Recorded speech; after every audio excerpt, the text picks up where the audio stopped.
Welcome to Moments with Marianne. I'm so delighted we're spending this time here today. We have a very inspiring show coming right up with special guest, Amy Newmark. And she's here to share with us the new Chicken Soup for the Soul book, Be You, 101 Stories of Affirmation, Determination, and Female Empowerment. So are you looking for a great read to empower your journey? Just remember, you are unique, and that is your superpower. So many of you know Amy. She's been on the show before. She's a best-selling author, editor-in-chief, and publisher of the Chicken Soup for the Soul book series. Since 2008, she has published 133 new books, most of them national bestsellers in the US and Canada, and more than doubling the number of Chicken Soup for the Soul titles in print today. She is also the author of Simply Happy, a crash course in Chicken Soup for the Soul advice and wisdom that is filled with easy-to-implement practical tips for having a better life. So let's welcome to the show Amy Newmark. Well, thanks for having me on. I'm very excited about this new topic. It's spring. It's like a spring awakening. And now we have this book about female empowerment and affirmations and determination and all the things that will help us kind of bounce into spring, with vigor in our steps. Well, and I'm so excited about this book because it seems like it's just at the perfect time because we're kind of in this state where women are looking to be more empowered. Yeah. So it was interesting. I actually had originally planned to release this book in the spring of 2020. And then the pandemic came along, closing bookstores, et cetera. And so I postponed the book 11 months. It said, well, we'll just put it out when we're getting near the end of the pandemic. So I had created the book because I had seen how women's rights and just all the misogyny out there was a lot of stuff that was happening that seemed to be taking women back, like they had taken 2 steps forward, but now there was 1 step back. And then when the pandemic came along, no fault of men, it was just that it hit women even harder because of childcare. And so I think delaying this book a year because of the pandemic has resulted in women needing this book even more now than they did a year ago. Oh my gosh, without a doubt, because you cover things like, following their passion and dreams in business and arts and sports, speaking out against sexual harassment and discrimination. So you hit some really heavy topics that, women want to talk about. Yeah. And women have really been under the gun in the past year because even though men try, when kids are at home being homeschooled, or when elderly parents need groceries and you can't see them in person and you have to figure out how to do that. And there's just so many tasks that seem to fall on women just because women seem to be naturally very good at getting those tasks done. And so I think that every woman has found she's got even more responsibility now than she did a year ago. And then at the same time, you hear the stuff in the news, the latest actor, musician, governor to be, accused of sexual harassment or worse. And so we just kind of feel like everything's happening around women right now. And we really need a boost. At least that's how I feel. I feel like a lot of burden has fallen on us. And then we keep hearing all these stories that make us realize, we haven't really made as much progress as we hoped we had made at this point. So I think that a book that says you are enough, you are already powerful, and you already have your superpower, which is that you are unique, I think that's very helpful to women these days. Yeah, I think it's a message that we all need to hear because, you're right. I mean, when we hear about these things happening with sexual harassment, it does feel like, gosh, these people should know better, than the way that they're acting.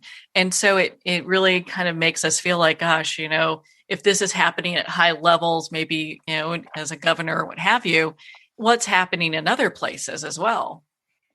Yeah. And we have stories, we have every kind of story in the book about women finding their true path to their version of happiness, women becoming more empowered, women finding ways to create affirmations for themselves. And we have what you would expect also, which is women actually fighting against sexual harassment. I mean, I wrote a story about this tennis club I used to belong to, where the men had engineered the rules in such a way that women couldn't play tennis on weekend mornings. Only the men could play on weekend mornings because their rule was that you could only play on weekend mornings if you worked full time. So even though I worked full time at that time, I couldn't find any other female member of the club to play with. And I was in a tennis tournament and I couldn't do my matches. And yet I was working Monday through Friday, commuting to New York City. So I had to play my matches on weekends, but I couldn't go on the court because the members I was playing against in the tournament didn't work full time. So it was this terrible situation. And I talked to the board of directors and they said, well, our rule is that you can't play on a weekend morning unless you work full time. And I said, well, I understand the reasoning behind that, but I can't play my tournament matches. And then I realized something. There was this guy who was really, really popular with everybody. And he played every Saturday morning, and he would always be called in to be the fourth when they were doing doubles. Well, he was retired. He wasn't working full time or even part time. He didn't work at all. So I called back this guy on the board of directors and I said, I'm so sorry that Gene is going to have to stop playing tennis on Saturdays. He said, what are you talking about? I said, well, I'm sure you realize he's retired and he is breaking the rules by playing on Saturdays. You'll have to tell him he can't play anymore on Saturdays. Well, that just crushed them. They ended up changing the rules as I wanted them to. And any member who worked full time could invite any other member, no matter what their working situation was, to play on Saturday mornings. And so then my next chore, you know what my next chore was? Getting the women to come and play with me on Saturday mornings because they were afraid to go on the courts. They were afraid the men would yell at them. I ended up getting them to go. I played a few more matches, lost, was eliminated from the tournament, which I couldn't have cared less about because I had won the real match that mattered, which was I had permanently changed rules that had been in place for decades at this tennis club. So I have that story in there. And then I have a story from Carol Harris Barton. And she was sexually harassed back in the 1980s. Listen to this. Her boss handed her a button that she was supposed to wear, I guess. And it said, "Your bed needs me." And so, yeah, I mean, I don't know how he thought that was going to be a good pickup line. And so she ended up, of course, turning him away and avoiding him as much as possible. Then she stopped getting raises. So she had to go to the HR department and confront him with the HR department chaperoning her. And it was terrifying for her. It was back in the 80s when it was even harder to do that than it is now. But she did it and she won. She got a transfer to another department. She got a promotion and she got thousands of dollars in compensation for her delayed raises that he had deprived her of because she wouldn't sleep with him. So we have that in there, which I think is great. And we also have a lot of stories from women who went into what were considered to be male professions. That's something that women have been breaking ground in for many decades, one profession at a time. Well, and thank goodness for that. And you know what, when you look about you having to talk to the board about the tennis thing, it wasn't until a male member was going to have to make some changes that they really took a look at that. And so you're like, okay, wait a minute. You guys have your perception all wrong. I mean, I just applaud you for doing that, but it's like they're really having to dig themselves out of the Stone Age. Well, they also knew that he was retired. They knew he was violating the rule. And they were just so fat and happy with their tennis courts that were reserved for men on Saturday mornings and Sunday mornings. And they just were like so entitled to have those courts. It was really annoying, but I beat them. And that's what matters. But, sometimes you don't beat them, but you got to try. Because every time you do beat them, you've made real progress. And it also makes you feel more empowered to take on the next battle. We have some women in Chicken Soup for the Soul BU who broke into very male-dominated professions. For example, we have a woman, Laura Savino, who became a commercial airline pilot for United Airlines. And, if you flew United over the last 30 years, she might have been your pilot. And still, I know when I hear a female pilot come on, to welcome you on board, it's always a little surprising, right? It's really been very male dominated, but she broke into it. We have another woman who became a helicopter instructor, another woman, Maria Rodriguez, who wanted to become a helicopter pilot and actually transferred colleges to a college that was next to an airport where they would accept her for helicopter training, and ended up working for the Navy as a helicopter pilot and was an incredible pilot. She lived in St. Thomas, and after the hurricanes there in the last few years, she, walked hours, on the completely devastated island to the hangar, somehow got her helicopters out from, the ruins of the hangar around them and started flying rescue missions. And she actually took some of the first photographs and video of the devastation after the big hurricanes that hit them a few years ago. Her daughter wrote the story for our book. Unfortunately, Maria Rodriguez, who I've flown with 4 times, died in a helicopter crash a few weeks ago, which was, oh my gosh, mind-blowing for me because she was such a fabulous pilot. But we have her story in here. She's really well known in the helicopter world for running her own helicopter company. Her story describes how the few female helicopter pilots that there are call themselves the whirly girls. So that's kind of fun. Oh, and Laura, the one who flew for United Airlines, she had part of her story was that her little son came home from school and said, "I don't want to be a pilot. That's a girl's job." So I thought that was kind of funny. Oh my gosh. Of course, he turned into a male chauvinist anyway, at age 6 or whatever. He went all the way to, "Oh, that's a girl's job." Oh my gosh. Well, and then you have really simple things that I think everyone can relate to as well. I mean, you talk about I think it's number 9, talks about what breaks you. And it's just, this woman ends up going through a breakup and realizes that she's putting her boyfriend's needs before her own. And how many of us do that and really need to make shifts? Yeah, I know, because she was adopting his likes and dislikes as her own. And he was actually pretty wise because he broke up with her and said, "You have to figure out who you are." That was a wise boyfriend, even though she didn't realize it at the time. But then over the next 6 years, she did the hard work to figure out who she was. And she says that she shed massive layers of the shy, reserved, afraid, and dependent girl that she had been at 21. And she took back all that power she had ceded to men.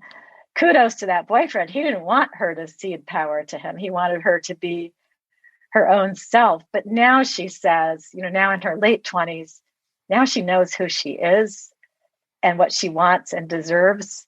And she's ready, to try for love again. And we do have a number of women in the book who talked about realizing what they deserved in romantic relationships and making the changes that they needed to make. And then there were women who were in a fine relationship, but were so dependent on their husbands. Like one woman didn't know what she would ever do if she lost her husband. And then she did lose her husband to prison. He was sentenced to prison for a crime that he committed. And he was gone for 1 year. During that year, she had to figure everything out by herself. And she really became the full person she never had been when she had been relying on him. So he came home to a woman who was now fully developed as her own person and even had scored a 3-book publishing contract during his year away. Wow, that's impressive. And it's interesting, when the husband comes back, I mean, they may not be compatible anymore, because of they're totally different people. And that happens. I mean, you hear about that all the time, like when men come home from military deployment and the wife has become, so independent, so strong while he was gone. And then they have to learn to fit back together again with her ceding some of the decision making to him again, et cetera. So that does happen. But I think that most men can handle that because most men would prefer to have their wife or partner be a fully developed version of herself. You certainly would hope so, right? But Oh, yeah. in this book, if the men wouldn't accept a fully developed version of a woman, then usually they would break up, and the woman would move on. I really enjoyed putting this together because it allows us to share so many of the lessons that are so prevalent in all of our Chicken Soup for the Soul books, like the lesson about stepping outside your comfort zone, which I've always said is one of the best ways that you can change yourself and make yourself happier. And we have a lot of women talking about that in this book about, being yourself. Like we have this one woman, Rachel Muller, and her mom died. And somehow that just shook Rachel free from this rut that she had put herself in. And she said in her story that for most of her adult life, she had chosen to stay what she called safely anchored, in a series of sheltered harbors, both literally and metaphorically.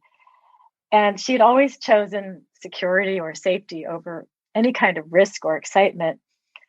So then when her mom died, it was like a button was pushed, and Rachel made this decision that she would live by the word fierce for an entire year. And she would say yes to all the things that she would normally turn down. So she took a dance improv class. She went caving, which I think sounds really scary. And then she went halibut fishing in open water. And this was a woman who was really afraid of being out on a boat, especially out in open water. But she just forced herself to do it. And then she kind of did a mind over matter thing and forced herself not to panic when they were out there in completely open water in the ocean. And she actually ended up enjoying it. And, when you do that, then you keep doing that and you start having a much more exciting life with a much broader life, right? It's so easy to let your life shrink and shrink and shrink and become narrow. It's so great when you regain control and you open up those boundaries again so that everything is a possibility for you, right? And anything anybody invites you to do, you're willing to do it. It's really great when you can put yourself into that position of making a policy of saying yes. Yeah. And I think it really helps also because, when women are, especially during the pandemic, we've been so closed in and having to take on other responsibilities, like a lot of teaching, and working from home. A lot of people are learning how to, been learning how to do that over this time. And it's just interesting. I read one of them, I think it was number 24, that talks about 17 words and how a woman read a quote on Facebook. And then she realized that she's been doing her life wrong the entire time. Yeah, because sometimes that you need to do something, and then it's just a matter of having that epiphany. Yeah, you're right. 17 words, because that's what happens sometimes, that you'll just have an epiphany when you read something that just reaches deep inside you. And so she had been scrolling through her Facebook feed and she saw a post from one of her friends, and her friend had written, "Let go of anything inauthentic and all activities that do not mirror your brightest intentions for yourself." And so she realized that she had been engaging in activities that really were not right for her and that did not represent her authentic self. And so she started, I guess she had been really obsessed with playing Farmville. Remember that farm game obsession? And Oh, so, yes. yeah. And so she started like realizing, this is dominating my life. This is ridiculous. And so she started changing how she played the game so that she could go out and see her friends for dinner. But then she realized it was still dominating her life because she'd be checking her watch to see if she needed to go home and keep working on her Farmville game. And so she decided to just go cold turkey and stop letting this silly game dominate her life. And all of a sudden, she was going to a birthday party for a friend. She was going to a baby shower. She was walking the dogs outside and enjoying nature. She was working in her garden. She was writing Christmas cards. She was doing all kinds of things. And she says all of this happened because that Facebook post forced her to look at how she was running her life. And those 17 words changed everything about how she ran her life. And that goes into the whole concept of self-care and me time also. And I know we talked about our prior book, Chicken Soup for the Soul, Making Me Time. And we got so many stories about self-care and me time that were submitted for this book about, being you, that we made a whole chapter about self-care and me time in this book as well, because it's really important, because women just tend to give and give and give and give and give, and let all of that giving overwhelm their lives and not take care of themselves and not do what they really need to do. And so I think that was a really good point that we made. One woman, Sophronia Scott, she wrote a story in that chapter, and hers was about how her son got into a really great magnet school, but it was, an hour drive each way. And so she changed her whole life so that she would enjoy it instead of having it ruin her life. And so she drove her son to school in New Haven, Connecticut each day. And then she hung out at Yale in the library, and she worked and she read and she bopped around the university town and enjoyed herself until it was time to drive her son back home again. And she didn't feel guilty about it, like, oh, I have to go home and vacuum or something. She completely changed her life to drive him to school and carved out that me time every single day while he was in classes. So I thought that was a good lesson in how you can completely transform your life and turn something that would have been a horrendous obligation. She would have been driving back and forth 4 hours a day. She turned it into something that was actually really productive for her and really pleasant. Well, and one of the ones I really like too is number 28, where Skye talks about her smartphone detox. And here she goes and she loses her cell phone and then decides she's going to wait 30 days before replacing it. Yeah, I don't know if I could do that, but I have to use mine for work, but sometimes I'll go for a walk without my phone for an hour, and that's kind of liberating, right? But anyway, yeah, she's really cool. I remember Skye had a story in one of our other books too about completely re-engineering Christmas for her kids and changing the way they did presents. So they dramatically reduced the number of presents they had each year, and they really created meaning. She's always making these really fabulous tweaks to her life. And I'm sure that some of our readers will try this 30-day smartphone detox also. And yeah, that was about her getting back to her authentic life, just as Trisha Fay got back to her authentic life with those magic 17 words. That's just so empowering. And I think that this really kind of, has us thinking of other ways that we can give ourselves time, carve out the time for ourselves, and also just invest in ourselves. Yeah, and you can work on redefining yourself too. Like we have a story in here from Carol Andrews, who used to be a television news personality. And then she left that career and she set out to rebrand herself. And so it's interesting because there's lots of different ways you can do that. And I like to include as many as possible in a Chicken Soup for the Soul book so that you can find one that actually works for you. So I loved Carol's approach because what she did was she used hashtags. And so I bet this will work for some people. She just said, okay, what do I want to be? And then she made hashtags: author, speaker, TV personality, executive coach. And then she said, and what kind of person do I want to be? What kind of values do I want to embody? And so she made hashtags for service to others and kindness and the different character traits that she wanted to embody in everything that she did. And she allowed the hashtags to kind of be her guides. And, it's like, I remember when I was writing my book, Simply Happy, and somebody said to me, as you're defining what you want the book to be, go ahead first and write the book reviews for the book. Write the book reviews you want to see written about your book. And so I wrote the book reviews first, and then I wrote the book that would get those book reviews. And so Carol wrote the hashtags that she would want somebody to apply to her. And then she became the person who fit those hashtags. Oh my gosh, that's amazing. I love that because it's really kind of declaring what you're going to be. Yeah, I really liked it. And for someone else, it might be writing words and sticking them on the bathroom mirror and looking at them every morning. You know, everybody has different things that work for them. What's important is coming up with the energy and the motivation to do it, and realizing, wait, I am unique. That is my superpower. And I'm going to follow some of the role models and advice in the pages of this book to make the most of that superpower. And I'm going to find my own truth and be the true me, because that person is great and is enough and can do whatever she wants to do. And so that's what we all should be doing. And we just have to find the right way to set ourselves on that path. Some people have to first figure out, well, what path is it? Where am I trying to go? And then once they know that, well, what are the magic words? What's the magic method that's going to get me on that path and keep me going and keep motivating me when I have the inevitable failures along the way? Because of course, we all have those 2 steps forward and 1 step back days, right?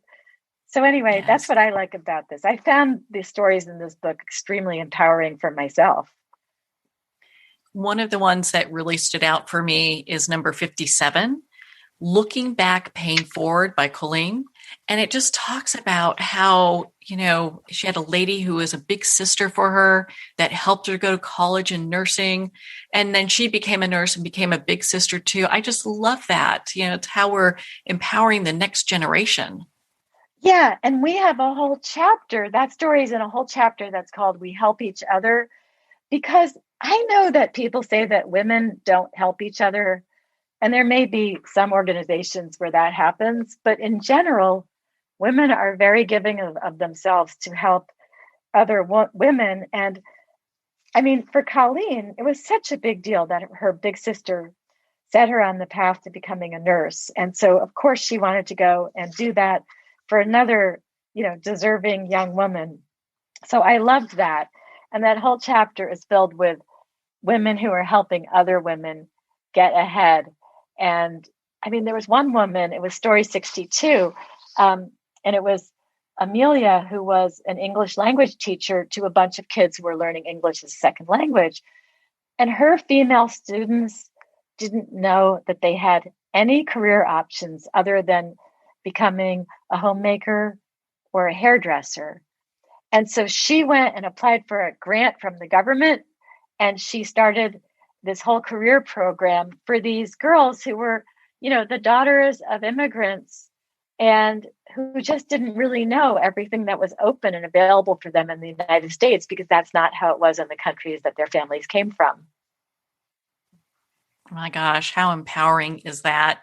Well, I just absolutely love this new Chicken Soup for the Soul book, Be You. I think it's such just a wealth of information for women to kind of get them thinking about how they can do things differently with their lives and just really be more empowered on their walk.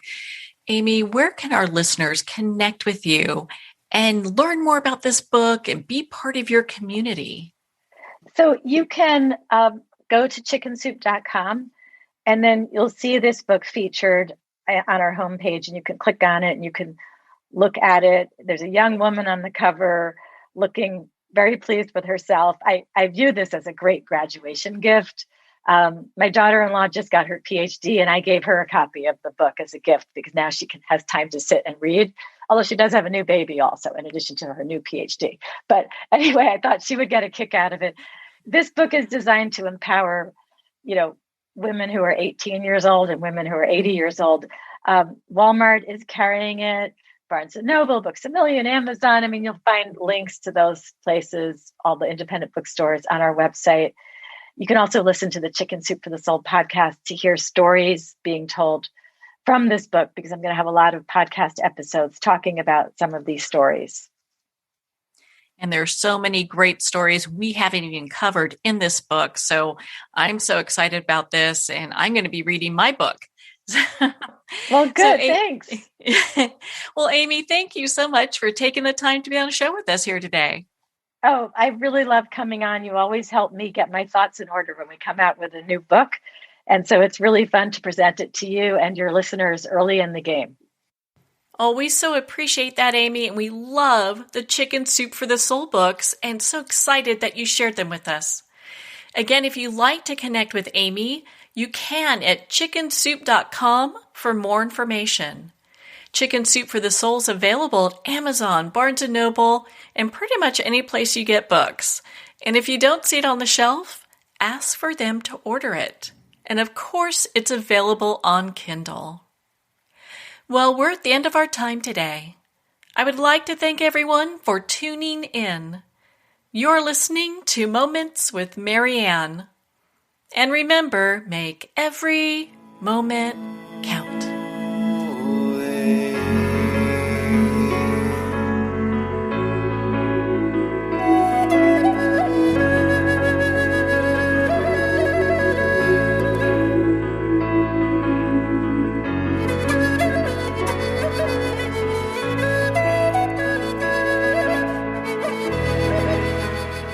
In a single moment, your life can change. Moments with Marianne is a transformative hour that covers an endless array of topics with the best of the best. Her guests are leaders in their fields, ranging from inspirational authors, top industry leaders, and business and spiritual entrepreneurs. Each guest is gifted and a true visionary, a recognized leader in her own work, and while teaching others to develop, refocus, and grow, Marianne will bring the best guest and sometimes a special surprise. Don't miss this. You never know just which moment will change your life forever. Moments with Marianne airs every Sunday, Monday, Thursday, and Friday at 8 p.m. Eastern and 5 p.m. Pacific Time. Make sure to tune in and visit momentswithmarianne.com for more information.